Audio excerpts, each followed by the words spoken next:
Muy buenas noches. Bienvenidos al segundo episodio de la serie Inmobiliaria Online. Estructura paso a paso tu inversión inmobiliaria en Florida. Yo soy Carla Rodríguez, asesora inmobiliario especializada en proyectos de inversión. Pertenecemos al broker número uno en Estados Unidos, eXp Realty.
quien actualmente opera en 20 países a nivel mundial. Hoy me acompaña mi querido compañero Juan Carlos Garzón y les traemos el segundo paso que les va a permitir identificar cómo maximizar su inversión. La pregunta que muchos de nuestros clientes nos hacen: ¿compro de contado o financio mi inversión? Entre ellos estaremos desarrollando los puntos más importantes dentro de este tema y le aseguramos saldrá con una visión más clara que le permitirá tomar una decisión certera. Adelante, Juan Carlos. Bueno, buenas noches, Carla. Buenas noches a todos. Queremos darle la bienvenida a este espacio. Agradecerles de antemano por estos minutos que van a estar aquí compartiendo con nosotros. Vamos a tratar de traerles una información de valor. Mi nombre es Juan Carlos Garzón. Soy asesor inmobiliario internacional de la empresa EXP. Pertenecemos a un grupo llamado C5 Global. Ya somos más de 1.800 agentes. La compañía como tal ya sobrepasamos los 75.000 agentes a nivel global. Nuestra misión va a ser siempre tratar de llevar a nuestros clientes de la mano durante todo el proceso de compra para poder maximizar su inversión. Y bueno, Carla, ya que nos presentamos, ¿te parece si nos cuentas un poquito cómo está la situación en Orlando en el mercado inmobiliario? Claro que sí, Juan Carlos. Justamente en este momento el mercado inmobiliario de Orlando está experimentando una demanda masiva. Por lo tanto, esto ha tenido un efecto dominó tanto en compradores potenciales como en inquilinos. En este momento los compradores están viendo mucha competencia cuando intentan obtener una propiedad deseable. Esto resulta en que reafirmamos que existe una alta demanda en el mercado de alquiler. Debido a esto, los precios del mercado inmobiliario de Orlando han experimentado un aumento, valorizando aún más así las propiedades. Los nuevos datos de Orlando Regional Realtor Association muestran que el mercado de primavera comienza a calentarse con un precio promedio de vivienda récord nunca antes visto, aumentos en los nuevos listados y ventas en generales. Conversando un poco del mercado actual y las cifras reales, podemos comentar, Juan, que en Orlando el precio medio de la vivienda de febrero se registró en 345,000, un aumento del 2,99% en comparación con enero del 2022, y estableció un nuevo récord superando el récord de diciembre del 2021 de 340,000. El precio promedio de una vivienda en febrero del 2021 fue de 280,000. Las ventas totales de febrero aumentaron 5,44% con un total de 3,198 ventas frente a las 3,033 ventas de enero del 2022. Las viviendas pasaron de un promedio de 30 días en el mercado en febrero, un poco menos que en enero del 2022, cuando el promedio era de 32. No están durando casi nada en el mercado. Esto es a nivel de promedio general. El inventario siguió cayendo en febrero, disminuyendo un 2,77% desde enero del 2022 para un total de 2,313 viviendas en el mercado en febrero. Las viviendas nuevas aumentan un 3,13% de enero del 2022 a febrero del 2022, con un total de 3,686 viviendas nuevas en el mercado en febrero. ¿Qué? ¿En qué resulta esto? En febrero vimos un aumento generalizado en las ventas generales, las ventas pendientes y los nuevos listados en la Florida Central.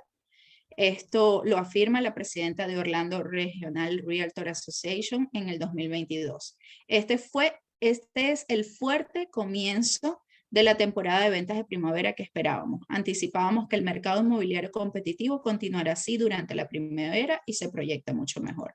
A ver, Juan, en base a esto que te estoy contando de Orlando, ¿qué me traes tú de Miami? ¿Cómo se está comportando el mercado en estos momentos tan históricos?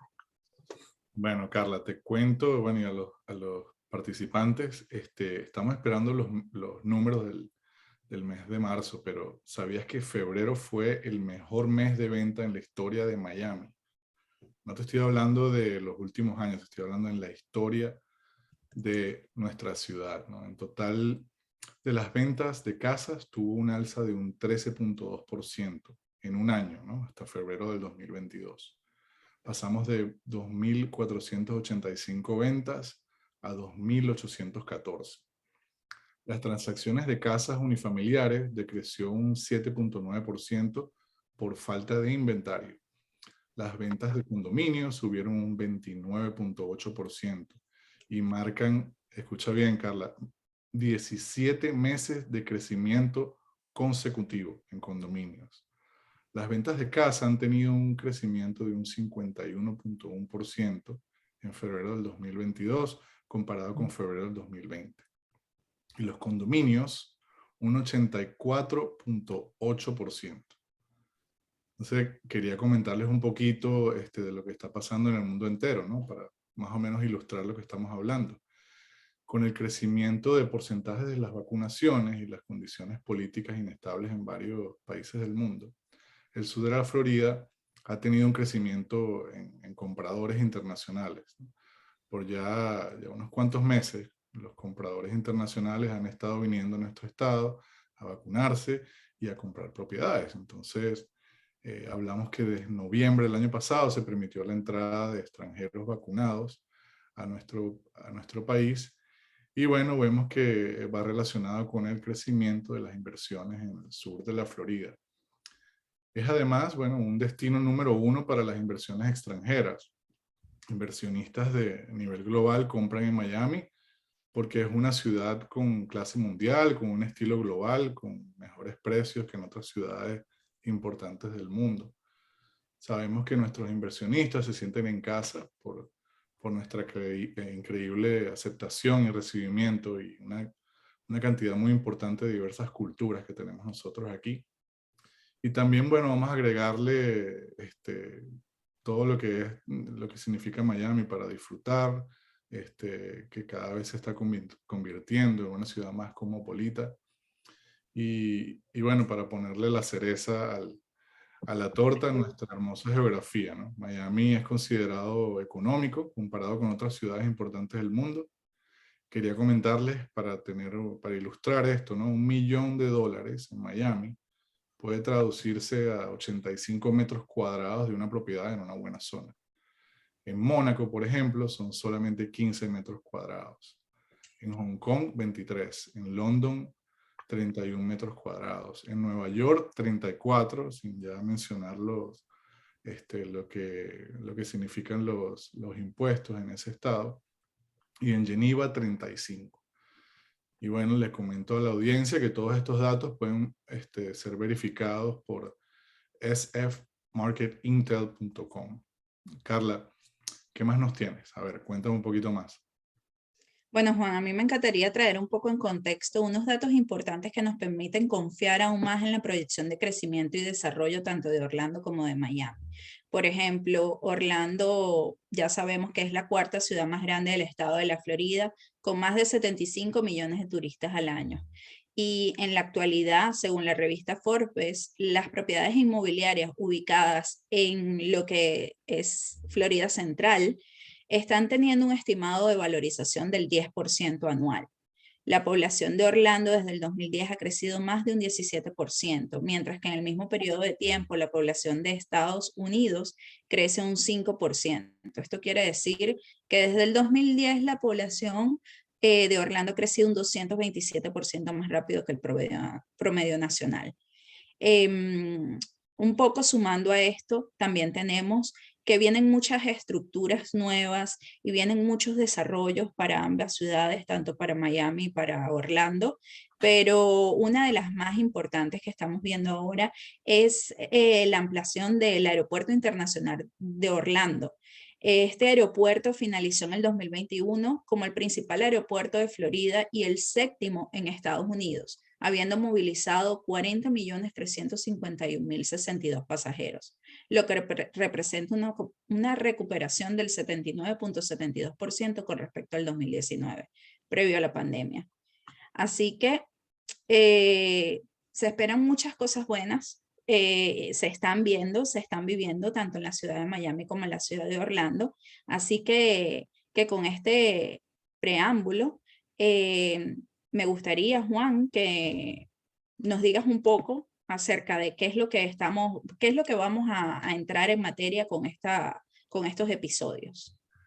Bueno, Carla, y me pareció muy interesante lo que comentaste, pero no estaban haciendo una ampliación en el aeropuerto de Orlando para poder maximizar un poco más la llegada de esos turistas. El otro día estaba leyendo y el número era bastante importante. Pero bueno, ¿qué te parece si recapitulamos un poquito y nombramos más o menos lo que son estas claves, ¿no? Para comprar una vivienda en la Florida y tener un proceso exitoso, ¿te parece? Sí, Me parece. Sabes que hay 5 claves para comprar vivienda en la Florida y entre ellas, la primera es elegir un profesional del sector inmobiliario. Al ser extranjero, puede que no se tenga claro el funcionamiento del sector inmobiliario en Miami, Orlando o el área donde desea invertir. Por esta razón, se debe recurrir a la asesoría de expertos que guíen el proceso de compra y orienten a usted, el interesado. Bueno, Carla, y también tenemos que tener un presupuesto claro, ¿no? El comprador debe tener un claro monto en efectivo que puede invertir, teniendo en cuenta que el mercado hipotecario en Estados Unidos financia hasta un 70% del valor de la propiedad. Y de esto estaremos hablando un poco más adelante con nuestro invitado. Claro que sí, eso corresponde al episodio número 2, que es el que vamos a tratar el día de hoy. En el tercer punto, el clave que podemos tomar en cuenta es definir el objetivo de la inversión. Es importante conocer si la compra es como inversión y que tenga una rentabilidad atractiva, si va a ser destinada a un segundo hogar, a un primer hogar, la zona, el tamaño de la propiedad, los servicios que desea encontrar en el vecindario y mucho más. Son tan solo algunos de los aspectos que son súper importantes tener en cuenta y en eso, por supuesto, nosotros lo asesoramos completamente. Bueno, y justamente estábamos hablando en el episodio anterior de eso, ¿no? Lo importante es que es tener esos datos bien claros, ¿no? También otra cosa que les quería comentar es realizar lo que es una inspección de la vivienda, ¿no? Antes de la entrega de la propiedad, legalmente se realiza una inspección para confirmar el estado real de la propiedad. Y por último, ya vendría el punto que corresponde a cerrar la compra, bien sea si hay que negociar algunas cláusulas o sencillamente pues el proceso de compra. Una vez que el asesor inmobiliario, nosotros y el inversor identifican la propiedad, se presenta el interés de compra mediante un correo electrónico o mediante el proceso que se destine formalmente con los datos del comprador, la carta de preaprobación, que hoy nos estará hablando nuestro invitado de eso, y el proceso de préstamo. Entonces, Juan, cuéntame. Bueno, yo creo que ya es hora de darle la bienvenida a nuestro aliado en el campo de hipotecas, Fernando Galíndez. Gracias de antemano, Fernando, por estos minutos que vas a estar aquí con nosotros, regalándoles un poquito de tu conocimiento. Bienvenido. Te escuchamos. No te escuchamos, Fernando. Ok, ahora sí. Ahora sí, ahora sí. Perfecto. Perfecto. Muchísimas gracias a los dos por la invitación. Bueno, gracias por estar aquí con nosotros. Mira, eso es que estamos en vivo, ¿no? Que a veces pasan estos errores. ¿Cómo van? Fernando, ¿nos cuentas un poquito de la empresa para la cual trabajas y bueno, también un poquito de tu persona para que los participantes escuchen un poquito de quién es Fernando Galíndez? Seguro. Gracias, Juan Carlos. Exactamente, me llamo Fernando Galíndez, soy director de Q Capital. Q Capital es un banco hipotecario establecido en Miami, especializado en créditos para clientes internacionales, con 20 años en el mercado, somos líder en el mercado y yo diría que lo más importante es que logramos traducir la cultura americana, o perdón, la cultura latinoamericana al sistema americano. ¿Ok? Y estamos acá para eso, para ayudarlos a que puedan comprar, puedan invertir y sean parte del sueño americano. Perfecto. Y Fernando, una preguntita, hablando de eso, y tú que tienes tanta experiencia, ¿cómo has vivido más o menos tú estos últimos 2 años que ha pasado todo esto, lo que está pasando en el sistema inmobiliario con tus inversionistas, los préstamos? Cuéntanos un poquito de esa transición de años atrás, ¿no? A lo que está pasando ahorita. Juan Carlos, a raíz de la pandemia, todo nos cambió. ¿Por qué nos cambió? Porque tener una casa se convirtió en el activo más preciado. Lo mencionaste, personas de Latinoamérica vinieron a vacunarse, se dieron cuenta de lo que es esto y decidieron invertir, buscar la forma de quedarse, pero también personas de otros estados como Nueva York, que estaban encerrados en un apartamento, donde tienen doble tributación, personas en California, de que ahora tienen la oportunidad de trabajar en forma remota y decidieron venirse a la Florida donde es mucho más económico que en esos estados y donde pueden comprar una casa por lo que en Nueva York quizás es un apartamento de 45 metros cuadrados. ¿Ok? Entonces, estamos viendo algo que, a ver, en los últimos 10 años tenemos un crecimiento de 8.3% en los precios de las propiedades. El último año, ustedes lo mencionaron, fue un 23%. Y es eso, es Latinoamérica más el componente local, ¿no? Sentimos que toda persona que está en Latinoamérica, y Miami es la capital de Latinoamérica, tiene la necesidad de diversificar su patrimonio, de invertir en moneda dura, y por eso, sobre todo en estos instantes donde la bolsa de valores está sumamente volátil, las personas se han refugiado cada vez más en bienes raíces. Eso con el ingrediente o la gasolina de que las tasas de interés han estado súper atractivas y siguen siendo todavía tasas reales negativas porque están por debajo de la inflación. Interesante, interesante. Carla, cuéntame un poquito de tu opinión de lo que acaba de decir Fernando. No, yo estoy encantada de contar el día de hoy aquí con Fernando porque tiene una amplia experiencia y nos gustaría, Fernando, a ver si nos puedes dar una introducción, por ejemplo, cuáles serían los requisitos generales. La mayoría de los clientes que se acercan a nosotros son clientes extranjeros, inversionistas extranjeros que desean preservar su patrimonio aquí en Estados Unidos a través de una moneda y una economía tan estable como lo es la que tenemos aquí. Entonces nos gustaría saber si nos puedes dar una introducción. ¿Cuáles son esos requisitos generales? ¿Es posible para un extranjero optar a un financiamiento hipotecario aquí en Estados Unidos a través de bancos americanos? Cada vez que me hacen esa pregunta, pienso que cuando yo viví en Venezuela, ¿cuánto hubiese querido que me dijeran que se podía?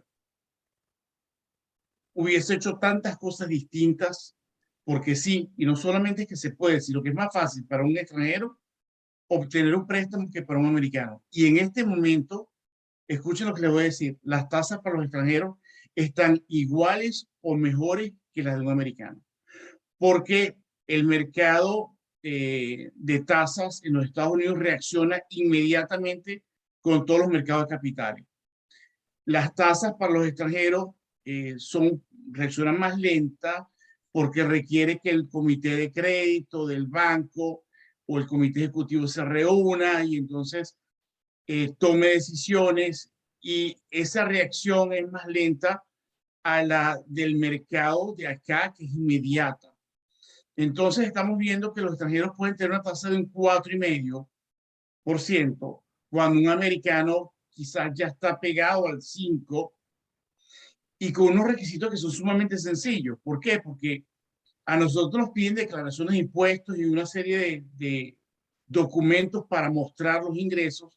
Cuando a un extranjero le decimos, mira, dame una carta de un contador donde me vas a reflejar a qué se dedica tu empresa, cuántos años tiene tu empresa funcionando, qué cargo ocupas y cuáles han sido tus ingresos en los últimos 2 años, cuáles son tus ingresos a la fecha en el 2022 y tu ingreso promedio mensual. O sea, con una carta tan sencilla ya podemos evaluar el ingreso de esa persona. ¿Qué más queremos ver? Queremos ver los últimos 3 estados de cuenta bancarios, donde la persona nos muestre dónde tiene el dinero para realizar la inversión. Necesitamos copia de la visa y del pasaporte, una prueba de residencia y una referencia bancaria, que también es sumamente sencillo, que reemplaza el reporte de crédito para nosotros, simplemente diciendo que esa persona tiene una relación con una institución financiera por más de 2 años y que ha manejado la cuenta correctamente. Esos 5 requisitos que acabo de mencionar, Carla, es lo que necesitamos para evaluar y aprobar un préstamo hipotecario por un extranjero. Me parece genial y súper sencillo, parece increíble, ¿no? Y nos preguntan, cuando dices visa y pasaporte, deben estar las dos, ¿verdad? Visa y pasaporte. Sí, a ver, lo puedes tener en pasaportes distintos, pero necesitamos una visa y un pasaporte, eso es correcto. Ok, ¿y la visa es posible con visa de turista? Es que Nos lo preguntan mucho. tiene que ser viceturista. Cuando estamos hablando de un extranjero, es una persona cuya actividad económica y su vida está en un país distinto a los Estados Unidos, que vive en Colombia, vive en Ecuador, en Chile, etcétera. Fernando, una pregunta. ¿Existe algún tipo de préstamo para alguien que no tenga visa para entrar a los Estados Unidos? ¿Puede algún extranjero que no pueda ingresar a los Estados Unidos comprar una propiedad?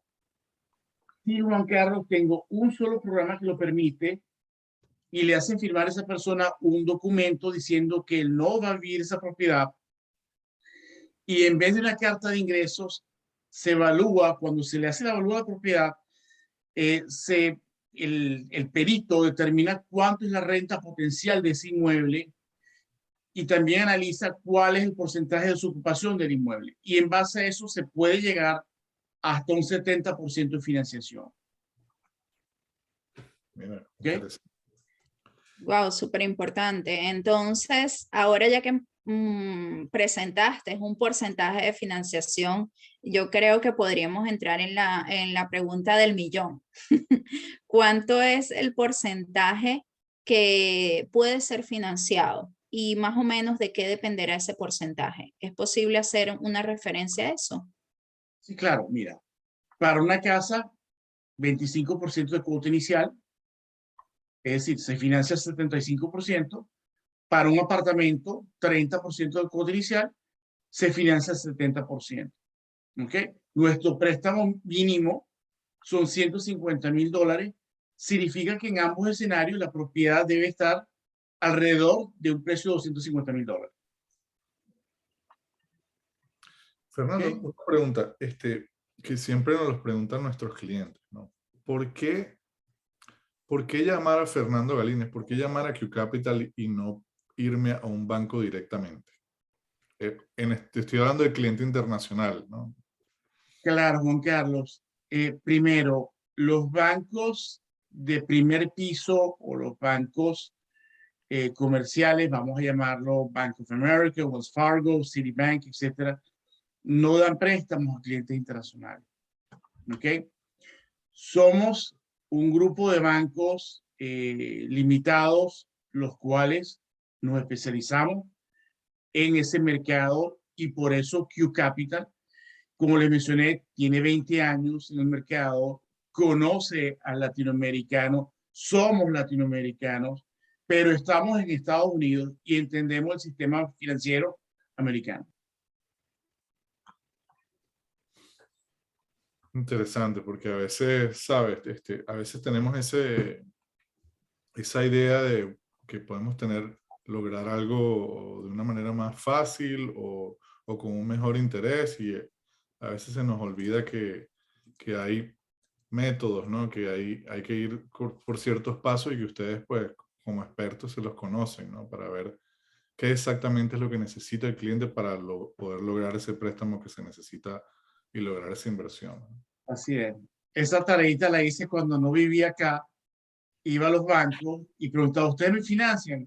Y se me quedan viendo y diciendo, bueno, ¿y qué le pasa? O sea, ¿tú vives acá? No. ¿Tú trabajas acá? No. No te financiamos. Otra pregunta, Fernando. Perdón, Carla, que tengo una lista aquí grandota de lo que me preguntan los clientes, ¿no? No, la idea es que hoy Fernando pues aclare muchas dudas porque pues siempre, y disculpa Juan Carlos que haga una acotación aquí, siempre conocemos el proceso y hay mucha información acerca del proceso, pero hay cosas puntuales y la idea es poder traerle esas cosas puntuales y aclarárselas a todos los clientes que nos llegan y poder hacer un proceso tranquilo, un proceso relajado, pero todo eso se basa mucho en la experiencia, porque es muy importante desde el principio apalancarse con prestamistas que tengan, o por ejemplo como ustedes, apalancándonos en ustedes que tienen la experiencia y pueden ayudarnos a minimizar riesgos o errores que puedan cometerlos a un futuro, pues en el proceso. Bueno, Entonces me parece súper importante. errores y dolores de cabeza y que te pueden costar dinero también, ¿no? Pero yo te quería preguntar, Fernando, con respecto a lo que son, estabas hablando, en el sistema americano nosotros nos regimos por el récord crediticio, ¿no? El Social Security te da un reporte de crédito, el banco usa eso para poder establecer más o menos el historial de crédito de la persona. Hay unos ciertos porcentajes, gastos con ingresos, y bueno, yo conozco mucho más esas pautas, ¿no? Pero nuestros clientes nos preguntan cómo determinas qué capacidad de crédito tiene un cliente extranjero, si no existe eso del Social Security, que es algo que podemos pues, chequear en un sistema de manera fácil, ¿no? Seguro. El Social Security y el reporte de crédito te mide dos cosas: tu carácter y qué nivel de endeudamiento tienes. ¿Ok? Que eso lo compara contra la propiedad que estás comprando y tu nivel de ingresos. ¿Qué hacemos con un extranjero? Tenemos la carta del contador, por ahí yo mido su nivel de ingresos. Sí, le hago llenar una planilla al cliente donde él me dice si esa persona, su casa en su país de origen es propia, si no es propia, si tiene deuda. En ese momento podemos pedir documentación adicional. Pero cuando yo le pido a una persona que me dé una referencia bancaria, recordemos que en los países también hay un sistema interno, ¿ok? Que se conecta, es un sistema interbancario, que si una persona tiene una raya roja, va a salir a flote. Entonces, cuando un banco me entrega a mí una carta diciendo que Juan Carlos Garzón, en Colombia, en el Banco Santander, tiene un excelente récord de crédito o maneja su cuenta correctamente, ese banco sabe lo que está entregando y obviamente tiene en sistema quién es ese cliente. Por eso confiamos y podemos hacer la transacción. Okay. Eso es súper importante. Me parece súper importante porque pues ya estamos hablando de que la persona va a tener una idea de esa capacidad financiera. Ahora, siempre nos preguntan con respecto a los intereses. Los intereses son diferentes según el tipo de préstamo, pueden variar. ¿Cómo se maneja un poco los intereses? Y obviamente que ahora estamos viviendo históricamente en los intereses más bajos y siempre van a ser comparados cuando los comparamos con respecto a nuestros países, ¿no? A Latinoamérica, a Suramérica. Son intereses muchísimo más bajos comparados con los que manejamos allá. Pero entonces siempre nos preguntan más o menos, ¿hay mucha diferencia o cuál es la relación entre un interés para un cliente local y para un cliente extranjero? Los clientes extranjeros pueden estar manejando buenas tasas de interés. Estos intereses varían y hay diferentes tipos de préstamos según los años, según el tipo de interés. ¿Cómo ustedes manejan eso un poco? Ok, como les mencioné hace un rato, las tasas de interés para un extranjero en este momento están igual o más atractivas que un americano. Pero vamos a hablar en líneas generales y en forma histórica. Y no se trata de que sea un extranjero o sea un local, un residente en los Estados Unidos, sino vamos a comparar peras con peras. No es lo mismo la propiedad donde tú vas a vivir, ¿ok? Un préstamo para vivienda principal, donde duerme tu familia, a una propiedad de inversión, donde por estrategia tú puedas decidir entregarle la llave al banco. ¿Ok? Por esa razón, las propiedades de inversión, tanto para un extranjero como para un americano, tienen una prima por riesgo. Llámalo un cuarto de punto por poner una referencia. ¿Ok? Pero en ambos escenarios se evalúa que realmente el cliente tenga capacidad de pago. Para un extranjero, igual que para un americano, el máximo nivel de endeudamiento máximo que esa persona puede tener es el 50% de su ingreso mensual. ¿Qué significa eso? La casa que está comprando acá en los Estados Unidos, más otra posible deuda de una casa en su país de origen. Igual como hace con nosotros. Completamente. Pero igual siguen siendo relativamente muchísimo más bajas a las que manejamos en nuestros países. No, sin duda. Hay que entender algo. Estamos en un momento completamente atípico por lo que sabemos todos, los problemas con los canales de distribución, por la cantidad de dinero M2, masa monetaria, que ha soltado a la calle como incentivo por la pandemia. Eso mete la gasolina de tasas de interés sumamente bajas y eso ha creado el nivel de inflación que estamos viendo hoy en día y que no solamente es en los Estados Unidos, sino a nivel mundial. ¿Ok? Pero en líneas generales, este es un país sumamente, o sea, aquí la inflación normalmente es 2%. ¿Ok? Entonces, no sé si eso contesta a tu pregunta, ¿no? Sí, completamente. Sí, bueno, estamos hablando de que países en Latinoamérica, lo que es el porcentaje de inflación es Porque la totalmente... inflación va con la devaluación, Juan Carlos. Entonces, a ver, tú ves países en Latinoamérica con un nivel de inflación, dependiendo del país, más alto. Colombia lo tiene, por ejemplo, relativamente bajo con respecto a otros países. Pero hemos visto Venezuela, unos niveles locos. Brasil también los llegó a tener. No solamente inflación, sino devaluación monetaria, que cada vez su moneda vale menos.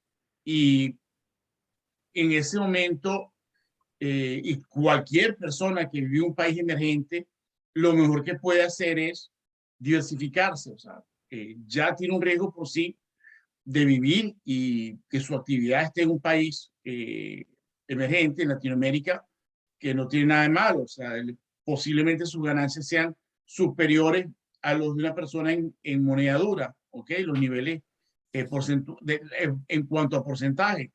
Pero debe buscar la manera de colocar su dinero en dólares en los Estados Unidos, que es el primer país del mundo con una economía extremadamente sólida. Florida solamente tiene una economía de $1 trillón, pero antes agarramos y decíamos, bueno, yo voy a agarrar mi dinero y lo meto en una cuenta bancaria.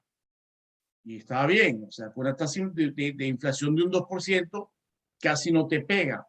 Pero en este momento, que la inflación está en 8.9, ¿ok? Si te pega. Si tenías $100,000 en enero, al 31/12 del año, tienes eso, tienes tu dinero casi menos un 10%. Entonces, ¿cómo te proteges o cómo nos protegemos? Porque ahora en esto entramos todos los que estamos acá también. Tenemos que colocar nuestro dinero en un activo que no se me deprecie, que me proteja mi dinero, que no se me diluya. Y por eso el vehículo, vamos a decir, más sólido es una propiedad. Y si la puedes comprar con dinero de un banco, estás construyendo riqueza con dinero de otro. Tasas del 4%, 4,5%, con una inflación del casi 9%, donde ustedes mismos mencionaron que las propiedades se han revalorizado un 23%. Y vamos al histórico de 10 años, 8.3% de revalorización. Entonces, la mejor forma de construir riqueza es no solamente comprando una propiedad, sino con deuda y dejándolo en el tiempo. Dijeron algo clave en la presentación: inversión a largo plazo. Sí, eso es muy interesante. Y sabes que siempre tenemos esas preguntas desde el punto de vista inmobiliario, las respondemos de una manera, ¿no? tengo $500,000, Fernando. Desde el punto de vista de tu experticia en el campo hipotecario, ¿compro una propiedad en efectivo o divido ese patrimonio y me apalanco de un préstamo hipotecario para poder lograr algo más? Yo lo picaría Eso, tantas veces pueda y eso compraría va un tantas poco propiedades en, que pudiese. Miren, es muy fácil. O sea, agarren una calculadora, agarren $500,000, pónganle la tasa de revalorización que quieran, pónganle un 8.3, pónganle un 23, lo que quieran, pero es sobre $500,000. Vamos a picar eso en dos, ¿ok? Estás comprando en activos $1 millón. Tu revalorización se duplica. Si yo consigo un banco que me permita comprar con $500,000 tres, obviamente mi revalorización se triplica, es sobre $1,5 millones, no sé, sobre $500,000. ¿Ok? Entonces, realmente no va a existir, o sea, necesita un poquito más para comprar tres. Pero bajo ese escenario, yo tuviese $500,000, compro 2 inmuebles. Otra cosa, entre más inmuebles, también mitigo riesgo. ¿Por qué? Porque en algún momento se te va a desocupar esa casa. Cuando tienes una sola y el inquilino se te va, te quedaste sin inquilino. Pero cuando tienes 2, 3, 4, 5, se te fue un inquilino, entre más tengas, menos te afecta. Sigues teniendo ingresos. Entonces, nuevamente, la clave es diversificación. sí, eso va un poco en materia con el título de este episodio, porque básicamente en el primero tratamos de qué es lo que hay que identificar, cuáles son los errores, un poco, ok, qué involucra el proceso de compra. Pero aquí básicamente queremos es darle una amplia visión de lo que significa el poder tomar la decisión de si compras de contado o financias tu inversión. Te apalancas en un préstamo hipotecario siendo extranjero cuando es posible. Y es súper fácil y es súper factible. Entonces, en concordancia un poco con lo que estamos hablando, de que el hecho de tener un capital y poder apalancarse con un préstamo financiero y maximizar la inversión, siendo súper fácil dentro de los requisitos que se tienen, y un proceso, los intereses que están a favor también. Ahora, más o menos, ¿cuánto sería el tiempo que tardaría esto?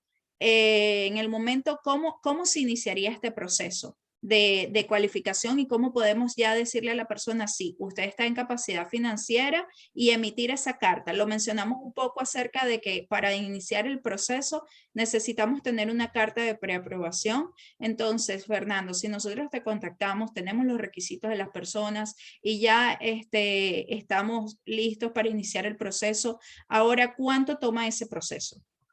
Ok, Carla, lo primero que debe hacer cualquier persona, extranjero, el residente aquí en los Estados Unidos, cuando quiere comprar una propiedad, es preaprobarse antes de salir a la calle con un corredor inmobiliario, porque de esa forma sabe hasta cuánto califica y hasta dónde quiere llegar.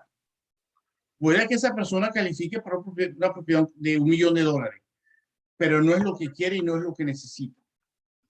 Entonces, en ese proceso, ajustamos números hasta dónde es la zona de confort de ese cliente. Una vez que llegamos a ese punto, agarramos y le damos una carta de preaprobación y sale contigo, Carla, o contigo, Juan Carlos, a ver inmuebles.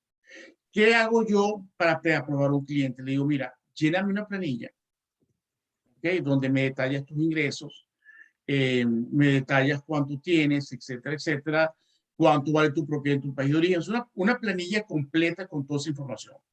Me vas a dar tus últimos 3 estados de cuenta bancarios donde tienes el dinero con que vas a realizar esa inversión, con que cuentas para tú hacer la inversión. Y me vas a dar copia de tu visa y tu pasaporte. Okay. Yo con eso ya te hago un estudio, hablo con el cliente y Una vez que tenemos el número mágico, saco la carta de preaprobación y sale a la calle con ustedes. Ese proceso, una vez que yo tengo la información, dura 24 horas. Wow, Y el 24 horas podemos tener una respuesta. Sí, señor. Y, ok, salió con Carla, escogió O con la, Juan Carlos. escogió la propiedad y entonces entramos en contrato. Y supongamos que es una preconstrucción, por ejemplo, que va a estar lista en 6 meses. ¿Cuándo es prudente empezar lo que es el proceso de la aprobación de ese préstamo? Okay. Yo, Fernando Galíndez, a mí me gusta trabajar con calma y con cabeza fresca. Yo contacto al cliente 90 días antes, ¿ok? Y le digo, empieza a reunirme toda la información. De manera que tenga tiempo de sobra, de manera, cuando ese señor lo llamen a cerrar, esté con su aprobación lista. Agarra su avión, viene y cierra. ¿Ok? Pero en 45 días podemos tener el proceso teniendo la documentación completa de la A a la Z. ¿Ok? Fernando, ¿se puede hacer cierres remotos? Mira, Juan Carlos, cuando es con un préstamo, se puede hacer en la embajada del país de ese cliente frente a un notario americano. ¿Ok? Pero por el volumen que están teniendo los desarrolladores grandes, no quieren correr riesgo que existan errores en la documentación que retrasen el proceso y le dicen al cliente, ven y cierras acá. Ok. ¿Ok? Yo tengo un montón de preguntas, Carla. Sí, yo también, y voy con una súper importante y una que justamente estábamos conversando en estos días. Hay, cuando vamos a solicitar un préstamo, es cualquier unidad, es cualquier precio, es cualquier metro cuadrado, o hay algún, como alguna línea inicial, alguna regla que haya que cumplir y que por supuesto siempre beneficie, porque hay que leer, yo siempre digo, hay que leer las létricas pequeñas de todo, ¿no? Porque a lo mejor pues sí, es factible, pero qué tanto factible o qué tanto beneficio o a la larga, cuán beneficioso va a ser todo lo que vas a tener que invertir. Yo siempre digo, si estamos trabajando en inversión, tenemos que chequear los números bien, revisar los números bien, porque eso es lo que habla. Los números son 2 más 2, 4, ahí no hay más opciones. Siempre pues tenemos que tratar de las inversiones, llevarlas lo más posible a la realidad, trabajar con las estadísticas, las proyecciones y siempre tratar de mitigar los riesgos lo más posible. Pero entonces, cuando te decimos, ok, Fernando, esta persona está interesada en esto, por ejemplo, si es condo, si es casa, si hay unos metros cuadrados o un mínimo de precio, eso, ¿hay algún monto, hay unas reglas iniciales en esos casos? Carla, pregunta es excelente. Déjame fijarte algo. No hay nada más conservador y tradicional que un banco. Y eso se lo digo al inversionista. Cuando un banco les presta a ustedes el 70% del dinero para que ustedes hagan una inversión, es porque sabe lo que está haciendo, así que haga con paz mental, ¿ok? Sí, un banco, ¿qué le gusta ver un banco? Su producto preferido es una casa. ¿Por qué? Porque una casa, y no es la idea de un préstamo, pero a la hora de ejecución es mucho más fácil rematar una casa como activo que un condominio. ¿Ok? Un condominio también es un producto atractivo, pero tiene asociaciones de vecinos con regulaciones, con estatutos que dificulten un poco el proceso. Y por eso, fíjense que les mencioné que para una casa financio con 25% de costo inicial, para un condominio, un apartamento con 30% de costo inicial. ¿Ok? Eso es porque de por sí hay un riesgo implícito. ¿Okay? Ahora, entre más esotérico el producto, el banco también lo evalúa con mayor cuidado. ¿En qué sentido?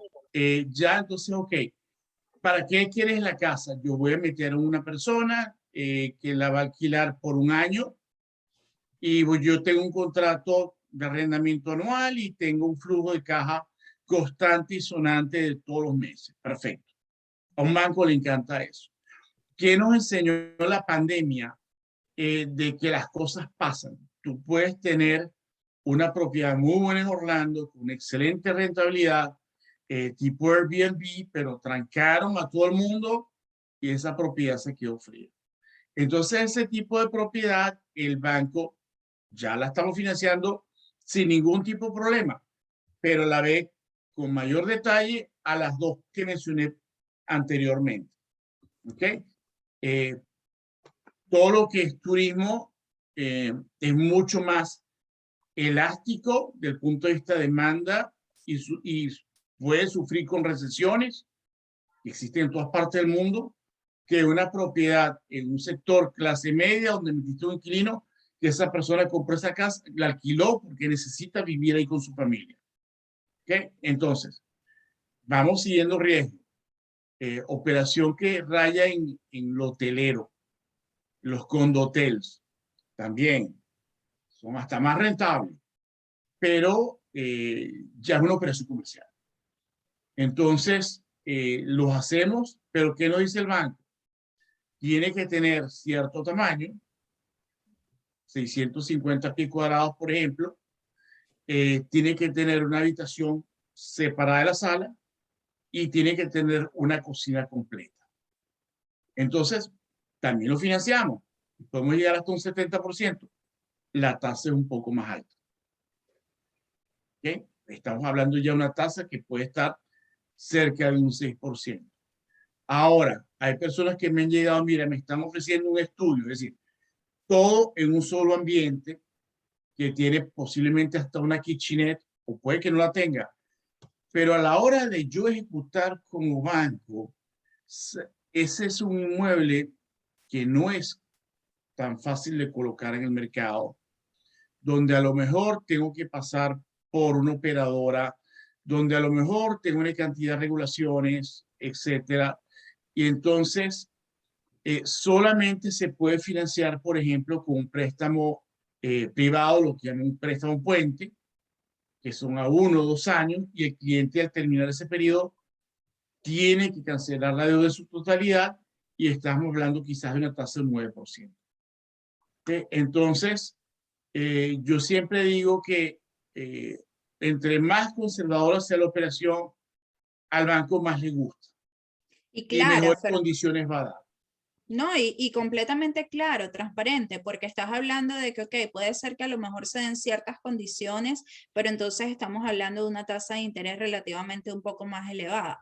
Entonces entiendo que a lo mejor puede ser un tipo de préstamo diferente, no manejado como un préstamo hipotecario como tal, sino a lo mejor hablamos de un préstamo privado o algunas otras condiciones. Entonces hay que ver eso bien al detalle, porque siempre tenemos en referencia a los clientes que nos mencionan de que, mira, sí, nos han dicho que nos pueden prestar este monto, nos han dicho que estas unidades son financiables, pero como hacía referencia hace un rato, hay que ver las letras pequeñas, hay que ir un poco más allá y ver entonces cuáles son las condiciones que te están dando para poder prestarte ese dinero o hacer ese financiamiento, bajo qué condiciones estás cayendo. Entonces, súper importante saber eso y contar con la asesoría de expertos en la materia y que pueda ser evidente esa experiencia.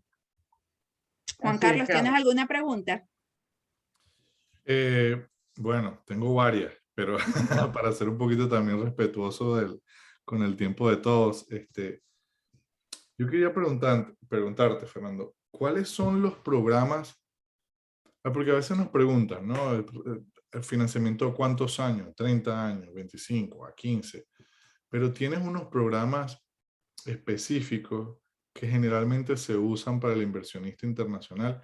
Y la otra pregunta que te quería hacer era, eh, tengo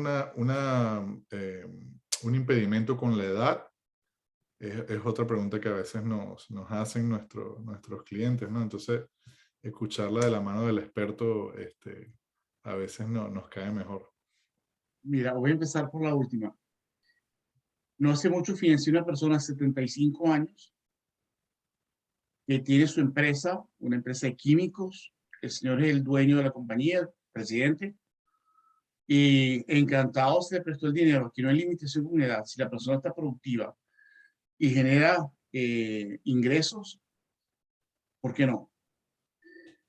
Ok. Ahora, tu otra pregunta, por favor, me la refresca. Los programas más Ok. comunes que se usan para... Sí, mira, son 15 y 30 años.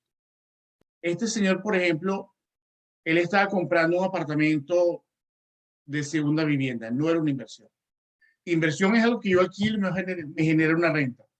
No, él simplemente, mira, para mí flujo de caja no es un problema, dame un préstamo a 15 años y se compró un lindo apartamento de $1 millón en Sony Isles. Perfecto.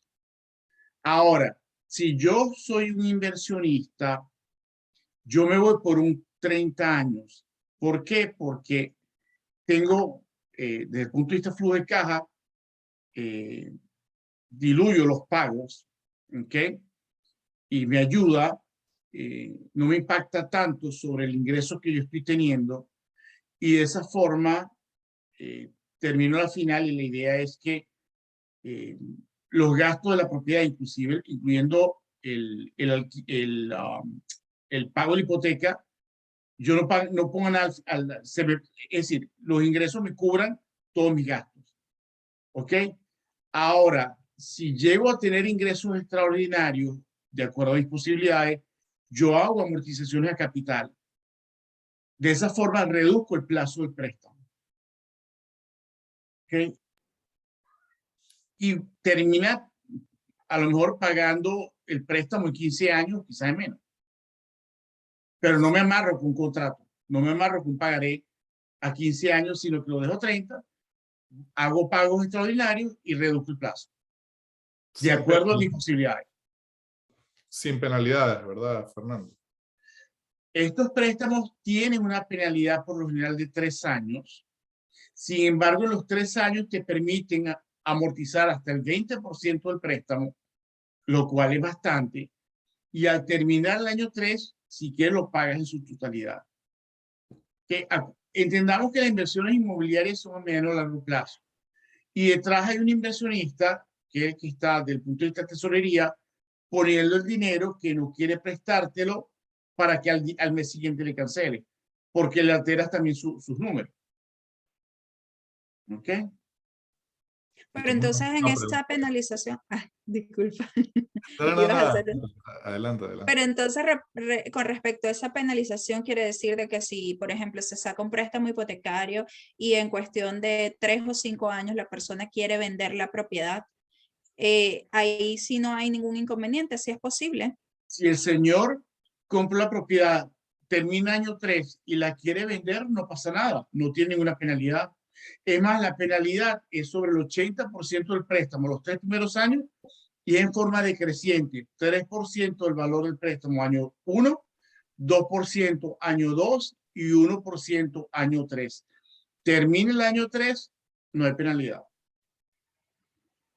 Wow, importante saberlo, súper importante. Se Porque supone siempre que esto no es para que la persona especule, es para que haga una inversión inteligente. Inmobiliaria, y las inversiones inmobiliarias nuevamente son a medio y largo plazo.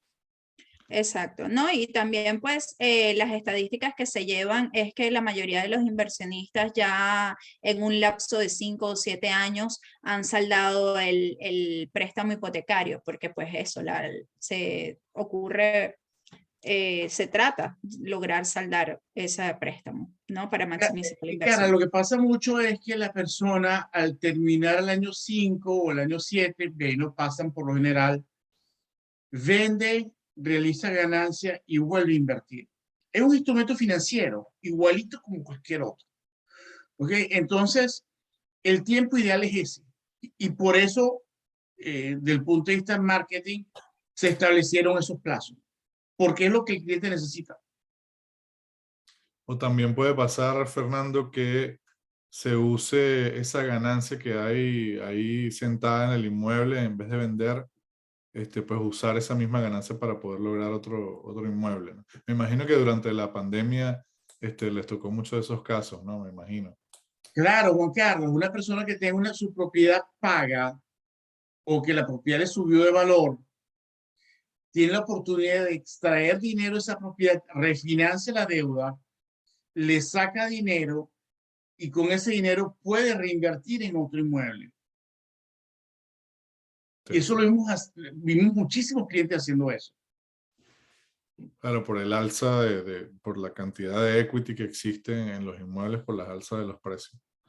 Y muchas personas lo tienen pago. O sea, el 35% de las personas aquí en Florida tienen su propiedad paga.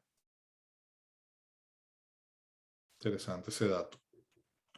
Fernando, ¿por qué crees que el gobierno americano le abre las puertas al dinero del inversionista y los bancos ofrecen esas facilidades, ¿no? para invertir? Vive el capitalismo. Pero mira, no, acuérdate que este es un país construido por inmigrantes. ¿Ok? Miami y Orlando son lugares donde aquí en Miami hay N cantidad de empresas transnacionales con sede en Miami.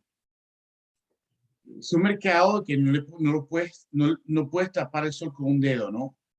El segundo distrito más importante, el distrito financiero de los Estados Unidos, es Miami. Entiendo que el número uno es Nueva York, y yo diría, no quiero ser arrogante, pero yo creo que es el distrito financiero más importante del mundo. Desde el punto de vista consular, es la tercera ciudad más importante. Ahora, vamos a Orlando. O sea, en Orlando se están viendo cosas, se lo digo porque al igual que muchas personas, yo también estoy viendo opciones de inversión en Orlando. O sea, descubrí de que, por ejemplo, en Lake Nona están construyendo un aeropuerto donde los carros despegan, el único en los Estados Unidos, no sé si en el mundo, carros con despegue vertical, y te pueden llevar de Orlando a West Palm Beach en un tiempo récord. Está la Federación Nacional de Tenis, está ahí, está Disney, la KPMG, los centros de entrenamiento de todo el país está en Orlando. O sea, hay fuentes de trabajo sumamente importantes. Y ha habido un adelanto. Yo creo que de verdad estamos en un escenario bastante favorable. Estamos viviendo unos tiempos bastante en pro de lo que se llama el poder de la inversión, el beneficio de la inversión y sobre todo el hecho de poder hoy en día maximizar la inversión tan fácilmente a través del apalancamiento de un préstamo financiero. Yo creo que ha sido muy productivo el día de hoy. Toda la información que nos has impartido, Fernando. Yo estoy súper agradecida contigo por esta oportunidad, por todos los puntos que nos trajiste hoy y esa gran información que le podemos compartir a todos los clientes, inversionistas extranjeros, donde solamente necesitan 5 requisitos generales, básicamente para poder entrar en un proceso de cualificación. El proceso de precualificación o de preaprobación, Fernando ya nos comentó que podía ser en un lapso de 24 a 48 horas y sí es posible financiamiento para extranjeros. Así que yo creo que en esas 3 cosas podemos a lo mejor resumir la gran información que se pueden llevar hoy todos los clientes y todos los asistentes que están en el seminario y en este episodio número 2. Juan Carlos. No, bueno, gracias a Fernando por tu tiempo y por toda esta información. Y es la idea, ¿no? Tratar de traer siempre información de valor a nuestros clientes, ¿no? Hay mucha desinformación allá afuera y hay que asentar toda esta información y proveérsela a nuestros clientes. Muchas gracias nuevamente por tu tiempo, Carla. Gracias otra vez por el espacio. Y bueno, ustedes, nuestros participantes, gracias por estar aquí con nosotros y los esperamos en el próximo webinar. Claro que sí, y Fernando, estaremos contactando dentro de los próximos días para esos procesos de todos los clientes que están ansiosos por poder invertir aquí.